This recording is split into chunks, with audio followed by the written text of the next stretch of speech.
Hello friends, welcome to Honey GS classes. 18th May 2022 daily current affairs international museum day అని చెప్పేసి museum ప్రపంచాన్ని మార్చుతుంది అని చెప్పేసి దానికి శక్తి ఉంది అని చెప్పేసి థీమ్గా దీన్ని కండక్ట్ చేస్తున్నాం 18th మేని.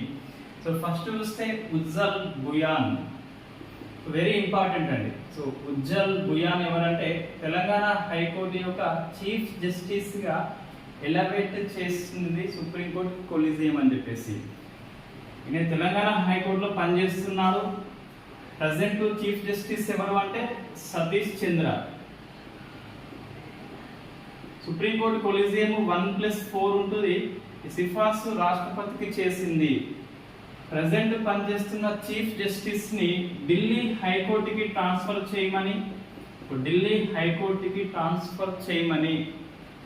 ట్రాన్స్ఫర్ ఈ కీవర్డ్ పట్టుకోండి. నెక్స్ట్ తెలంగాణ హైకోర్టులో రెండవ సీనియర్ అయిన ఉజ్జల్ బుయాన్ని తెలంగాణ హైకోర్టు ప్రధాన న్యాయమూర్తిగా పదోన్నతి కాదు ఎలివేషన్ అని చెప్పేసి పిలుస్తాం. So elevate as a chief justice గా ఎలివేట్ చేయమని సుప్రీంకోర్టు కొలీజియం సిఫార్సు చేసింది. సో మనకి ప్రశ్న వస్తుందండి, న్యాయమూర్తుల బదిలీ సుప్రీంకోర్టు కొలీజియం ప్రకారం రాష్ట్రపతి నిర్ణయం తీసుకోవాల్సి ఉంటుంది. సుప్రీంకోర్టు కొలీజియం ప్రకారమే ఈ పదోన్నతి అనేది కండక్ట్ చేయబడుతుంది. జనరల్ గా ఈ హైకోర్టులో ఉన్న 42 మన శాంక్షన్ స్ట్రెంత్ ఇప్పుడు తెలంగాణ హైకోర్టుకి అందరూ సమానమే చీఫ్ జస్టిస్ తో పాటు. కాబట్టి దీన్ని ప్రమోషన్ అని చెప్పేసి ఎక్కడ పిలవద్దు, ఎలివేట్ అని చెప్పేసి పిలవాలి. ఎలివేట్ ఇది మన కీవర్డ్ అండి. సుప్రీంకోర్టులో 34 మంది న్యాయమూర్తులు ఉంటే మన ఎన్వి రమణతో సహా అందరూ సమానమే, కాకుంటే ఆయన కొంచెం ఎక్కువ సమానం అని చెప్పేసి పిలుస్తాం. ఇది మనకి ఉజ్జల్ బుయాన్ నేమ్ గుర్తుపెట్టుకోవాలి. ఇతన్ని గౌహతి అండి. సో గౌహతి హైకోర్టులో పనిచేసిండు, గౌహతిలో పుట్టిండు, తెలంగాణకి వచ్చిండు, జడ్జిగా ఉండి చీఫ్ జస్టిస్ గా ఎలివేట్ అయిండు.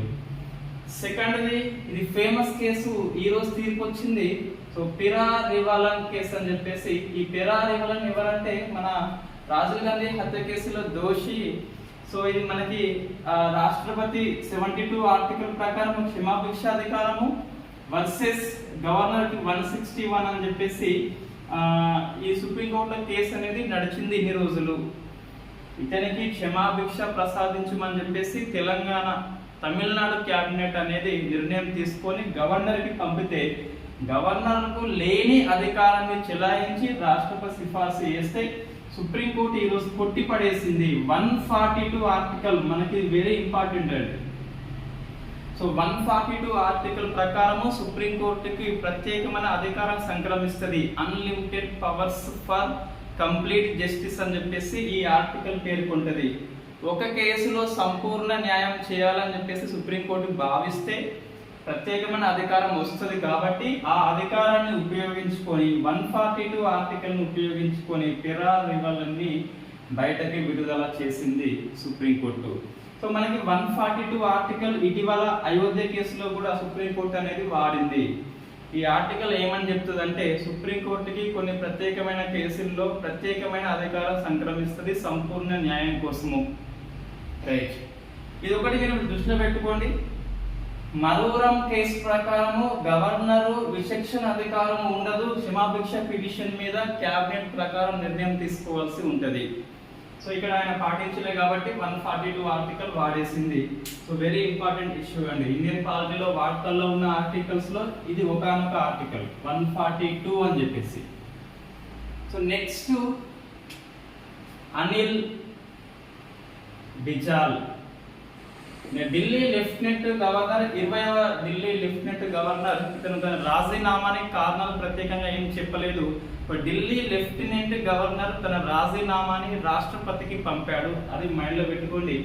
సో ఈ అనిల్ బిజాల్ కాలంలోనే ఎక్కువగా ఈ Delhi versus central government dual governments అని చెప్పేసి ఒక కేసు మనకి ఆల్రెడీ డిస్కస్ చేసినాం. ఈ 239 ఆర్టికల్ మీద ఇది కాంట్రవర్సీ ఇష్యూ.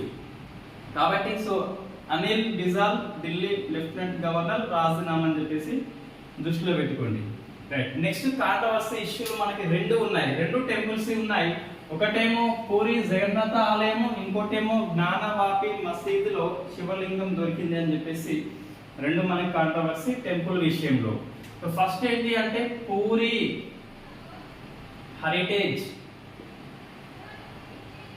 Corridor project. ఈ ప్రాజెక్ట్ అనేది కాంట్రవర్సీ అయింది. పూరి హెరిటేజ్ కారిడార్ ప్రాజెక్ట్ అనేది పూరి జగన్నాథ దేవాలయం దగ్గర శ్రీ జగన్నాథ టెంపుల్ అడ్మినిస్ట్రేటివ్ అనేది దీన్ని నిర్మిస్తుందండి. పూరి పట్టణాన్ని డెవలప్ చేయాలని చెప్పేసి ఇంటర్నేషనల్ లెవెల్లో ఈ టెంపుల్ దగ్గర ఈ శ్రీ జగన్నాథ టెంపుల్ అడ్మినిస్ట్రేటివ్ అనే ఒక సంస్థ దీన్ని చేపట్టింది. ఇది కాంట్రవర్సీ ఎందుకంటే ఈ పూరి జగన్నాథ ఆలయం అనేది already archaeology survey of India కింద ప్రొటెక్టెడ్ మోన్యుమెంట్ గా ఉంది. ప్రొటెక్టెడ్ మోన్యుమెంట్ అంటే రక్షిత కట్టడంగా ఉంది ఈ పూరి జగన్నాథ ఆలయము. మనకి ఆమ్సర్ యాక్ట్ అని చెప్పేసి ఉంటది. సో ఆమ్సర్ యాక్ట్ 1958 ప్రకారం అనిసెంట్ మోన్యుమెంట్ ఆర్కియాలజీ సైట్స్ అండ్ రిమైన్స్ 1958 ప్రకారం ఏదైనా చట్టం కింద ఒక టెంపుల్ ఈ ఏఎస్ఐకి అధికారం కల్పిస్తే అటువంటి చట్టం కింద నమోదు చేయబడ్డ టెంపుల్లో 100 మీటర్ల చుట్టూ ఎటువంటి డెవలప్మెంట్ బిల్డింగ్ అనేది నిర్మించొద్దు. As per archaeology survey of India ప్రకారం ఆన్సర్ యాక్ట్ 1958 ప్రకారం ఈ సంస్థకి ఇటువంటి రైట్స్ లేవు. సో ఒడిషా గవర్నమెంట్ అనేది ఈ సంస్థని నెలకొల్పి దీన్ని డెవలప్ చేస్తుంది.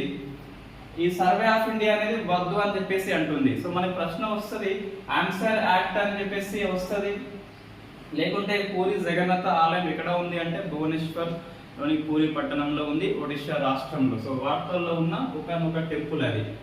ఆన్సర్ యాక్ట్ ఏంటిదంటే ఈ పురాతన కట్టడాలు లేదా స్మారక చిహ్నాల కోసము రక్షణ కోసం చేయబడ్డ చట్టము ఆన్సర్ యాక్ట్. మనకు డిపిఎస్పిలో ఉంటది. డిపిఎస్పి యొక్క అమలే ఈ చట్టం అండి, ఆదేశిక సూత్రాల్లో ఉంటది. సో నెక్స్ట్ జ్ఞానవాపి మసీదు. ఇది వారణాసిలో ఉంది. దీని పక్క పొంటే కాశీ విశ్వనాథ టెంపుల్ ఉంటుంది. సో రెండు ఒక దగ్గర ఎందుకు కట్టిందంటే మనకు తెలియదు. ఎవరు చెప్పాలి? ఆర్కియాలజీ సర్వే ఆఫ్ ఇండియా పరిశోధించి చెప్పాల్సి ఉంటది, కోర్టు కూడా చెప్పదు. సో ఈ జ్ఞానవాపి మసీదులో ఈ వీడియో కమిటీ అని చెప్పేసి సుప్రీంకోర్టు నియమించింది. సో సుప్రీంకోర్టు నియమించిన వీడియో కమిటీ అనేది వీడియోగ్రఫీ అనేది తీస్తుంది. ఆ వీడియోగ్రఫీ తీసంగా శివలింగం కనిపించింది అని చెప్పేసి బయట లీక్ చేసిన వ్యక్తి అజయ్ కుమార్ మిశ్రా. సో అజయ్ కుమార్ మిశ్రాని సుప్రీంకోర్టు అనేది ఆ వీడియో కమిటీ నుంచి బహిష్కరణ చేసింది. ఒరే, నువ్వు ఒక పబ్లిక్ సర్వెంట్ అయి ఉండి ఒక సున్నితమైన అంశాన్ని నువ్వు విచారణ చేస్తున్నావు, పబ్లిక్ కి ఎందుకు లీకేజ్ ఇచ్చినావు అని చెప్పేసి ఈ వీడియో కమిటీ నుంచి బహిష్కరణ చేసింది. వీడియో కమిటీకి సారథ్యం ఎవరు అంటే విశాల్ సింగ్ అండి. సో విశాల్ సింగ్ సారథ్యంలో వీడియో కమిటీ అనేది వీడియోగ్రఫీ తీయాల్సి ఉంటుంది. ఇంకా 2 days లో రిపోర్ట్ అయితే సుప్రీంకోర్టుకి ఇవ్వాలి. రైట్. ఇది శివలింగం కాదు, ఫౌంటైన్ అని చెప్పేసి ముస్లింల వాదన, శివలింగమే అని చెప్పేసి హిందువుల వాదన. సో మరి ఇప్పుడు శివలింగం బయటపడింది కదా జ్ఞానవాపి మసీదులో, మసీదును కూలగొట్టి ఆలయాన్ని నిర్మిస్తారంటే మనకి ప్లేసెస్ ఆఫ్ వర్షిప్ యాక్ట్ ఇది మనకి వార్తల్లోకి వస్తుంది. ఏంటంటే ప్లేసెస్ ఆఫ్ వర్షిప్ యాక్ట్ 1991 అండి. ఈ బాబ్రీ మసీద్ కూల్చివేత సమయంలో ఈ చట్టాన్ని తీసుకొచ్చింది పివి నరసింహారావు ప్రభుత్వం. ప్రార్థన స్థలాల చట్టం అని చెప్పేసి దీన్ని పేర్కొంటాం. ఈ చట్టంలో ఏముంటదంటే యాజ్ పర్ 1947 ఆగస్టు 15 వరకు ఒక ఆలయము, ఆ మసీద్ కావచ్చు, చర్చి కావచ్చు, లేదా హిందూ దేవాలయం కావచ్చు, ఎలా ఉందో అలాగే ఉండాలి, దాన్ని చేంజ్ చేయొద్దు అని చెప్పేసి దాని రక్షణ కోసము, ఆలయ రక్షణ కోసము ఈ చట్టం చేయబడింది. ఒకవేళ మసీద్ అయినట్లయితే ఎస్ మసీదే ఉంచాలి, హిందూ ఆలయం అయితే హిందూ ఆలయమే ఉంచాలి, చర్చి అయితే చర్చి ఉంచాలి. ఆగస్టు 15 1947 వరకు ఎలా ఉందో అలా ఉంచాలి. ఇటీవల మరి అయోధ్య మందిర్ విషయంలో అంటే ఈ అయోధ్య మందిర్కి ఈ చట్టం అనేది వర్తించదు. ఎందుకంటే ఈ చట్టం రాక ముందే 1947 ఆగస్టు 15 కంటే ముందే అది కేసు నడుస్తుంది కాబట్టి దానికి వర్తింప చేయలేదు. ఇంకా ఈ ఆమ్సార్ యాక్ట్ 1958 కింద ఒక దేవాలయం అనేది రక్షించబడితే దానికి కూడా ఈ చట్టం అనేది వర్తించదు. బట్ ఈ జ్ఞానవాపి మసీద్ అనేది దీని కింద లేదు కాబట్టి వర్తిస్తుంది అని చెప్పేసి చెప్తున్నాం. మనం మొత్తం మీద కోర్టు చూద్దాం ఏం చెప్తుందని చెప్పేసి. మనం ఏం గుర్తుపెట్టుకోవాలి అంటే జ్ఞానవాపి మసీద్ ఎక్కడ ఉంది అంటే వారణాసిలో ఉంది. కాశీ విశ్వనాథ ఆలయం ఎక్కడ ఉంది అంటే వారణాసిలో ఉంది. ఈ వీడియో కమిటీలో లీకేజ్ చేసిన మూర్ఖుడు ఎవరు అంటే అజయ్ కుమార్ మిశ్రా అని చెప్పేసి దీనికి సారథ్యం ఎవరంటే విశాల్ సింగ్. దేనికి లీకేజ్ కాదు, ఆ వీడియో కమిటీకి విశాల్ సింగ్ అని చెప్పేసి దానికి సారథ్యం అయితే వహిస్తుండు. మనం ఒక రెస్పాన్సిబిలిటీ ప్లేస్ లో ఉన్నప్పుడు ఇటువంటి సున్నితమైన అంశం వచ్చినప్పుడు మన భావోద్వేగాలు కంట్రోల్ చేసుకోవాలి compulsory as per public servant గా. సుప్రీంకోర్టు స్టేటస్ కో చెప్పింది అంటే యథాతథస్థితి. స్టాండ్ స్టిల్ అంటే యథాపూర్వము, స్టేటస్ కో అంటే యథాతథం అంటే ఎస్ ముస్లింలు ఎప్పటిలాగానే వీళ్ళు నమాజ్ చేసుకోవచ్చు. ఆ శివలింగం ఎక్కడైతే కనిపించిందో అటువైపు మాత్రం వెళ్ళదు, దాన్ని క్లోజ్ చేద్దామని చెప్పేసి ఇప్పటికైతే చెప్పింది. రైట్, నెక్స్ట్ సుప్రీంకోర్టు ఇంకేమన్నదంటే I did not disturb anything అని చెప్పేసి చెప్పింది. నేను దేన్ని డిస్టర్బ్ చేయను but holding everything in balance అని చెప్పేసి లాస్ట్ ఒక మాట అయితే చెప్పింది. రైట్, నెక్స్ట్ సమ్మిట్స్ అండి. వరల్డ్ ఇది 15వది వరల్డ్ ఫారెస్ట్రీ కాంగ్రెస్, 15వ ప్రపంచ అడవుల సముదాయం అని చెప్పేసి ఎవ్రీ 6 years కి ఒకసారి జరుగుతుంది. సో జరిగింది ఎక్కడంటే మనకి సమ్మిట్ అనగానే వెన్యూ గుర్తుకు రావాలి, థీమ్ గుర్తుకు రావాలి, డిక్లరేషన్ ఏంటి అని చెప్పేసి గుర్తుకు రావాల్సి ఉంటది. సో మనకి 15లో జరిగింది సియోల్లో. సియోల్ అంటే ఎక్కడ ఉంది? ఇది దక్షిణ కొరియాలో ఉంది.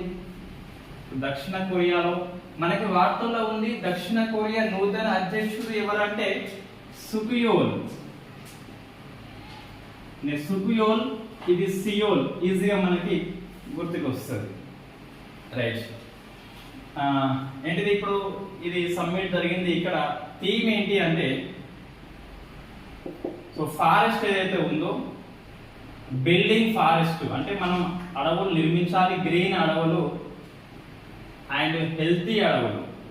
సో పచ్చ అడవులు, ఆరోగ్యమైన అడవులు నిర్మిస్తే మన ఫ్యూచర్ అనేది బాగుంటుంది అని చెప్పేసి రెసిలియంట్ ఫ్యూచర్ అని చెప్పేసి చెప్తున్నాం. Building forest greenery and healthy for resilient future అని చెప్పేసి ఈ థీమ్ అండి. దీంట్లో డిక్లరేషన్ ఏంటి అంటే దీని పేరే ఫారెస్ట్రీ డిక్లరేషన్ లేదా సియోల్ ఫారెస్ట్రీ డిక్లరేషన్ అని చెప్పేసి చెప్తున్నాం. ఏముంటది? 2030 కల్లా ఇప్పుడున్న పెట్టుబడిని 3 రెట్లు పెంచాలట ఈ ఫారెస్ట్ కోసము. ఫారెస్ట్ కోసము 3 రెట్లు పెంచితే నీ గ్రీనరీ ఫారెస్ట్ డెవలప్ అవుతుంది, హెల్తీ ఫారెస్ట్ డెవలప్ అవుతుంది, ఈ ఫ్యూచర్ అనేది రెసిలియంట్ గా ఉంటుందంటే విపత్తులు ఎదుర్కొనేలా ఉంటది, ఆశాజనకంగా ఉంటుంది అని చెప్పేసి చెప్తున్నాము. రైట్, మనకి ప్రశ్న వస్తుంది దీన్ని ఎవరు కండక్ట్ చేస్తున్నారంటే FAO. రైట్, FAO ప్లస్ అంటే ఫార్మర్ అగ్రికల్చర్ అని చెప్పేసి సో ఫుడ్ అండ్ అగ్రికల్చర్ సంస్థ ప్లస్ సియోల్ రెండు కండక్ట్ చేస్తుంది ఈ సమ్మిట్ ని. సో లాస్ట్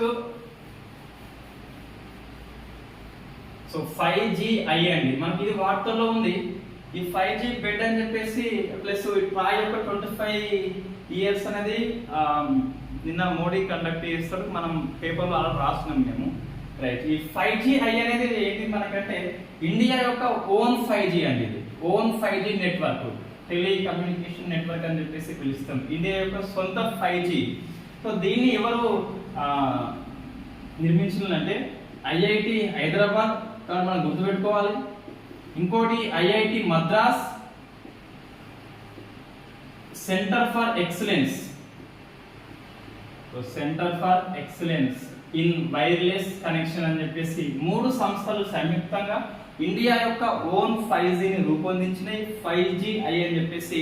ఇది ఎలా పనిచేస్తుంది అని చెప్పేసి మనకు పెద్ద డౌట్ ఏంటి అంటే, ఈ వచ్చే 5G బ్యాండ్స్ అన్ని కూడా 5G బ్యాండ్స్ బట్టి మన సిగ్నల్ వస్తుంది, అవి ఇంటర్నేషనల్ 5G బ్యాండ్స్ అని చెప్పేసి సెల్ ఫోన్ సంస్థలు చెప్తున్నాయి. ఇండియా ప్రభుత్వం ఏమో కొత్తగా 5GI తీసుకొస్తా అని చెప్పేసి చెప్తుంది. సో మనకు కొంచెం ఇది థింక్ చేయాలి. అంటే ఈ 5GI యొక్క బ్యాండ్స్ అనేది మన నార్మల్ నెట్వర్క్ లో ఉంటే మన సిగ్నల్ వస్తుంది.